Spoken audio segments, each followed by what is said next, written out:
বড় বড় হুজুররাই ভুল করে, তাহলে এদেরকে কেন গ্রেফতার করা হচ্ছে না? ওনার মাথা ঠিক আছে কিনা আমি জানি না, তবে ওনার কথাগুলো আগে শোনেন, আর ভিডিওটা ভালো লাগলে বেশি বেশি করে শেয়ার করেন। ভাই, আগে ওনার কথাগুলো শোনেন।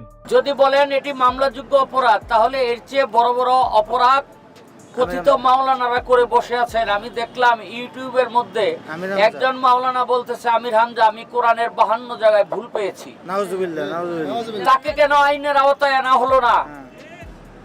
আরেকজন মাওলানা, নাম তার আজাহারি, কি আজাহারি? মিজানুর রহমান আজাহারি। তিনি বলতেছেন আল্লাহ হালা রসুল হালা, তাকে আইনের আওতায় আনা হয়নি। এত বড় বড় অপরাধ করার পরেও আইনের আওতায় আনা হলো না, অথচ ছোট্ট একটি কথার জন্য তাকে আজকে আইনের আওতায় নিয়ে আসা হয়েছে, যেগুলো যে অপরাধ ধর্তব্য নয়। বাংলাদেশের বিভিন্ন মাদ্রাসা, মসজিদ, যেখানে আমরা নিত্য নৈমিত্তিক দেখি বলাৎকার এবং ধর্ষণ হচ্ছে, এটার বিরুদ্ধে বাংলাদেশের কোনো মাওলানা প্রতিবাদ করে না।